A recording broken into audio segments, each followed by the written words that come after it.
Ansley Coale provides an excellent example of the special character of Princeton University in American society and in population research. While top scholars usually are expected to obey an academic incest rule that they should pursue their careers somewhere other than where they earned their advanced degrees, Ansley Coale could ignore this rule because he went to Princeton. Born in 1917 in Baltimore, Maryland, Coale earned his undergraduate degree in engineering at Princeton in 1939 and a Master of Arts in 1941. He served in the Navy during World War II, but then immediately returned to Princeton to finish his PhD in 1947. He then joined the Princeton faculty and never left his position in the Office of Population Research. 12 years later, he began a term as director that lasted for nearly 20 years. He died in 2002, still actively pursuing his research interests in the congenial surroundings of his lifelong scholarly home. This article was published as one chapter in a book that brought together a series of popular explanations of demographic topics, all of which had been broadcast by the Voice of America, a government-sponsored media service. Coale himself read the paper on the air. In it, he reviews the basic population dynamics by which the falling birth and death rates of the demographic transition affect the age distribution of any population, and discusses some of the social consequences that can follow from these changes. Coale studied to be an engineer as an undergraduate, and his problem-solving analytical approach survived to influence his writing as a demographer during his long career at Princeton. Nowhere does this show up more clearly than in his analysis of how changes in vital rates like birth rates and death rates translate into eventual changes in the age distribution of a population. This article is a short, popular version of a much longer and more technical explanation that he wrote for the publication series sponsored by the Cold Spring Harbor Symposia on Quantitative Biology, complete with all the details of the math involved to get his results. We will take his word for the math and concentrate instead on his substantive conclusions. When he read this paper over the Voice of America radio network, Coale's aim was to introduce the topic of population age structure to a general audience and to explain how that age structure is determined and can change over time. To orient his audience to this fairly specialized topic, he has to start out by clarifying what exactly we mean when we talk about the age of a population. It's simpler to talk about the age of one person, such as me or you. We each have an age. Age increases constantly and inexorably throughout one's life. It is probably fair to say that when you die, that is the end of the question of age for you. I suppose you could say that Julius Caesar is now a couple of thousand years old, but he has been dead for most of that time, and that hardly counts, does it? Age is the one feature of our lives that is constantly in a state of flux, changing every second of every day, and yet we're completely powerless to affect this advancing count of years, unless, of course, we can manage to travel at speeds approaching the speed of light, which could slow down our aging relative to people we left behind on Earth. Short of that, each individual appears, ages at a steady rate, and then disappears again. If we know my age at any one point in time, we can predict my age at any other time exactly. Things get much more complicated when we talk about a population. What is the age of a population? Coale asks this question to start things off. If we're talking about a national population, like the population of the United States, he suggests that we might start the timer at the point where such an entity comes into existence. For example, the 4th of July in 1776 marked the start of the United States as a legal, official nation-state on the world stage. So we could date the age of the population from that point and say that the U.S. population will soon be 2.5 centuries old. This is not very satisfactory, of course, because there were all kinds of people present where the United States sits on the map today, long before the country came into existence. They formed a population just as surely as we do. We might be able to agree on the geographic or other boundaries that define a population, such as the population of Japanese Americans or the population of Muslim Rohingya who have been persecuted and chased out of the predominantly Buddhist country of Burma, but we would be well advised to leave the historical dimensions of a population's existence to the historians, and to concentrate on the present instead. This is exactly what Coale decides. He tells us that when he talks about the age of a population, he is not talking about how long that population has been around in historical terms. Instead, he is talking about the current ages of all the people who make up that population. In effect, he's bailing out on the idea of a population as a whole having an age of its own, and falling back on the much simpler idea that each individual person has a much more clearly defined chronological age. So when he refers to the age of a population, Coale specifies that he means the average age of all the people who compose it. Of course, just finding the average age of all the people in a population doesn't give us a whole lot of information. This is about like saying that a river on average is 2 feet deep. This doesn't mean that you can walk across, because there are bound to be shallows near the shore and some much deeper places in the middle of the stream. So when we're talking about the age of a population, the question of variations around that average age generally are at least as important as the average itself. But both of these things are quantities that can be measured quite precisely and expressed in the kind of mathematical format that an engineer like Coale would find so agreeable. For example, we can calculate the percentage of people at each individual year of age and put such a series of values on a chart that shows us the age distribution of the population of the whole. Demographers usually group these individual ages into 5-year age groups, or sometimes even wider intervals. When we do this, we get a picture of the age distribution or age structure of any population. And like fingerprints, age structures come in a tremendous variety of detailed shapes. In fact, we often can read important things about the history of a population from such an age structure. For example, when there is a big bite taken out of a population at some particular ages, we can guess that going back that many years into the past will show us a time when the birth rate in that population was disrupted by events like economic disturbances or possibly even wars, so that the birth rate temporarily dropped to a low level and small birth cohorts appeared in the population at that time. If the bite is taken out of the male population almost exclusively, and there's not much of a bite out of the female side of the age structure, we might guess that there was some kind of war that killed off a lot of young men, aging the population backwards in time to the point where the missing men would have been in what we might call the battlefield ages, the ages when people tend to get killed in combat. We can even date about when such a war should have happened. But Coale is not concerned with these historical anecdotes that cause uneven trends in the sizes of successive age groups. He is more interested in the overall shape of the age structure. He points out that if we look at populations around the world in what we might call developing countries, we usually find young populations. There are a lot of people in the youngest age groups and hardly any in the oldest age groups. If we stack up all these age groups with men on one side and women on the other, we can easily see why the resulting figure is usually called a population pyramid, because that is exactly what it looks like. But not all populations reveal an age structure that forms a steeply sloping pyramid if we stack up these age groups from youngest to oldest. In fact, if we look at the richest, most economically advanced countries, we see very different age distributions that no longer look much at all like a pyramid. Although there can be all kinds of ins and outs among successive older age groups caused by peculiar historical circumstances, the overall change is that the population in the youngest ages on the bottom tends to get smaller, while the population at the oldest ages near the top of the chart tends to get more numerous. This is sometimes called the rectangularization of the age pyramid, though it seems a little odd to call a rectangle a pyramid.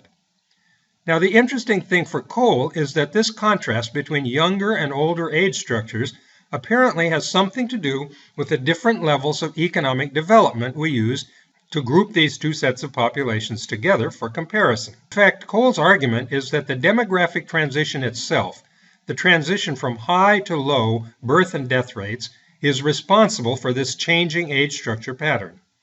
Because modernization and development seem to be intimately tied to the advent of a demographic transition, we see this before and after contrast in age structure in the populations involved in the transition. Exactly how this happens is the subject that Coale wants to explain in more detail. Know that there are only 3 kinds of events that determine the size and composition of any population.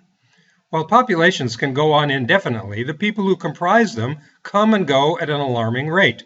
New members of a population are appearing continuously through births of babies, of course, and other new members may arrive long after their own births, entering a population as migrants, in the case of a population that we define as limited to some specific place or other characteristic. At the same time, existing members of a population can be at risk of disappearing at any time, either through death, because we're not counting them after they die, even though they may be buried in the town cemetery, or simply by moving away outside whatever boundary we may have set to define a specific population.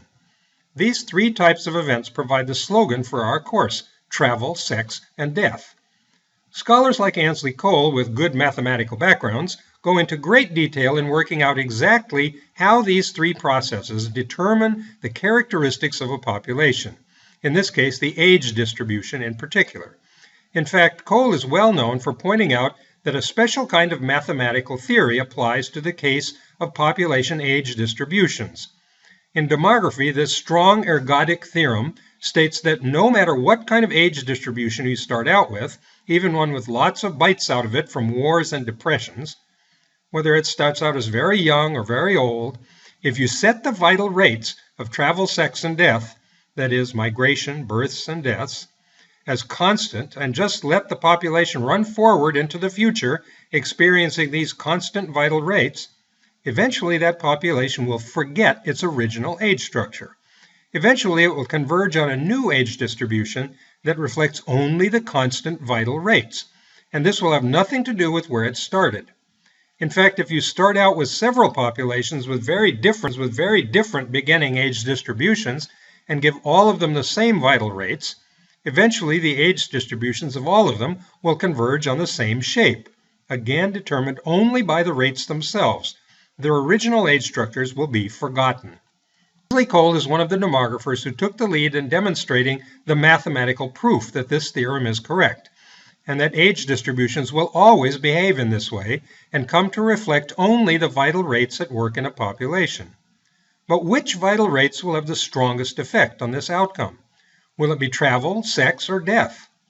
The most dramatic and noticeable form of population change is probably migration.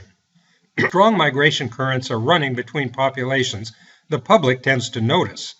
Could migration be the determining factor for how old or young a population is? This is one of the three possibilities. But research has shown us quite clearly why this possibility is a dead end. Even when a stream of migrants actually has a significant impact on the size of a population, and this rarely happens, even though people may get all worked up over the new arrivals, migration usually has practically no effect on the average age of a population. This is because most migrants tend to concentrate at ages very close to the average age of most populations. The main reason that people move between populations is to find a job or to get a better one, and the people who are most likely to move in this way are young adults. For example, if you make a population pyramid for only the foreign-born population in a country receiving a lot of immigrants, like the United States, you will see that you don't have any kind of pyramid at all. This chart looks more like a diamond or a spinning top, wide in the middle at young adult ages and very narrow at both top and bottom, where we find the elderly and young dependents. Because the migrants concentrate around the average age of the existing population, that average age is hardly changed at all, no matter how many immigrants may arrive. Of course, they may still inflate the working age population and help out with the idea of a demographic dividend. So if it is not migration that determines age distributions, what is it? Coale's answer is that the age distribution is mainly determined by the birth rate. As he describes it, quote, "When women bear many children, the population is young. When they bear few, the population is old," unquote. This would explain immediately why societies just starting out with a demographic transition have young populations, because they have high birth rates. It would also explain why populations that have finished their demographic transition have older populations, because they now have low birth rates. One of the best pictures of this process ever created was drawn by French demographer Alfred Lotka in one of his notebooks. He showed a surface plot of the percent of a population found at each age, with births at the back of the figure and the oldest ages out at the front edge of the figure. Each line from back to front shows the age distribution of the population at one point in time. from a pre-transition, or what Lotka called a Malthusian population at the left, to a post-transition or stationary population at the right. The downward sweep of the share of babies in the population, shown against the back wall of the figure, shows the declining birth rate, while the relative share of people at older ages increases over time and inflates this surface upwards at older ages.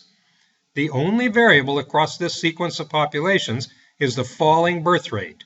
It is based on constant, unchanging death rates, and also an assumption that no migration at all is taking place. We can see immediately that the distribution of the population shifts from young toward old ages as we move from left to right across the figure, and that the average age of the population will be increasing over time. What Ansley Coale did, and what we take his word for here, is to demonstrate the mathematical proof that this happens, and also to show that this is the dominant factor in determining the age structure of the population. Even if migration and mortality rates were changing, the changes in the birth rate, shown as the curve against the back wall of Lotka's figure, would dominate the effects, producing a new age distribution that depends primarily on those birth rates. But wait a minute, what about the death rates? If Lotka's figure is based only on changing birth rates and assumes constant mortality and migration, how do we know that birth rates have a bigger effect on age structure than do death rates? Short of working our way through all of Coale's complex mathematics, is there some simple way to understand how mortality change might also be influencing age structure? We turn next to that topic. Stable population mathematics make clear that changing birth rates have a much bigger impact on age distribution of a population than do changes in death rates. We can think of several reasons for this result. For one thing, any change in the birth rate affects only one age 0, or birth. So all of its impact is felt at this one age, which is at one extreme end of the age range. If you put all of your weight on the very end of a lever, it is easier to lift something on the other side of the fulcrum. In contrast, mortality decline can be spread out at all ages, diffusing its impact on age structure.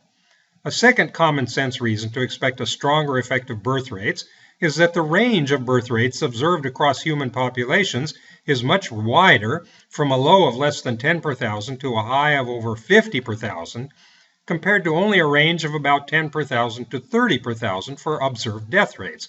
So there's more room for birth rates to change than for death rates. To make matters worse, the effect of mortality decline on age structure actually can go in two opposite directions. Points in life where risks of death are high. In the first year of life for vulnerable infants, and late in life for frail elderly people.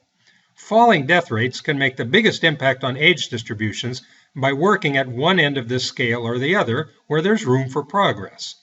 And as Coale points out, when high death rates first begin to fall, the deaths most likely to be prevented are those from contagious and parasitic diseases, the causes that hit little children in particular.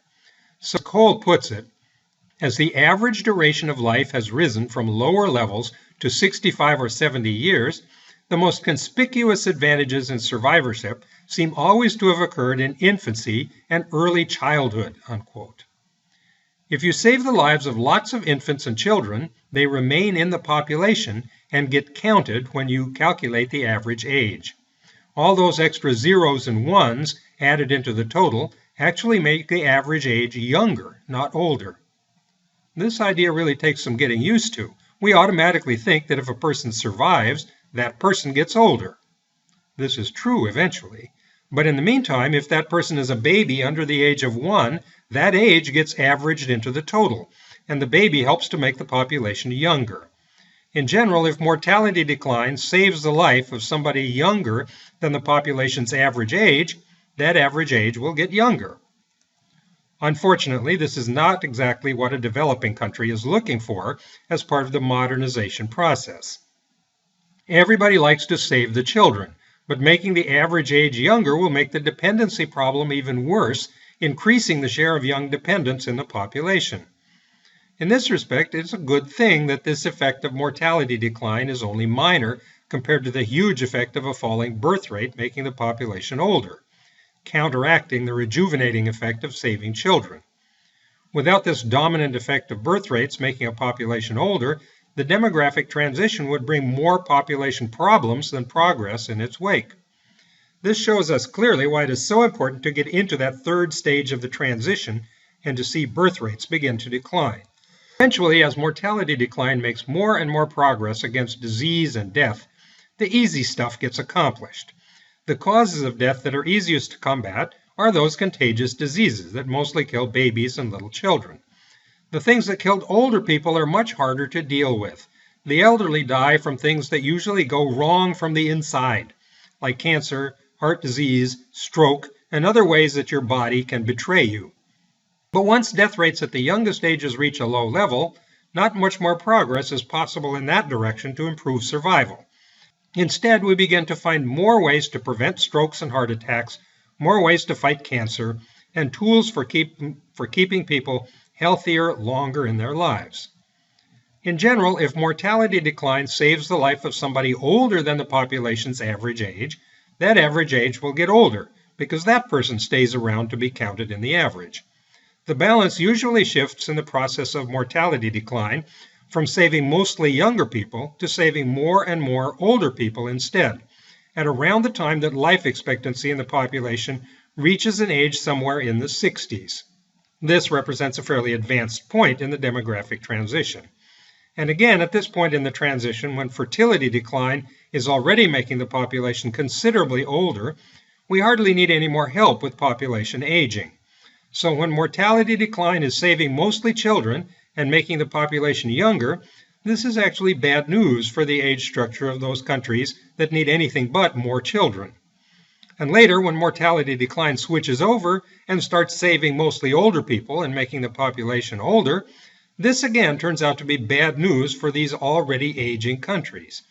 So either way is good news to know that both these kinds of bad news take a statistical backseat to the much larger effect of falling birth rates that always make a population older by reducing the share of children that show up in the first place. Once he has clarified the hierarchy of vital rates affecting age distributions, dominated by fertility decline, and with mortality decline switching its effects in an unhelpful manner in midstream, Coale closes his article by emphasizing that whether we like it or not, we have to choose one end of the demographic transition or the other in terms of vital rates that can be sustained over long periods of time.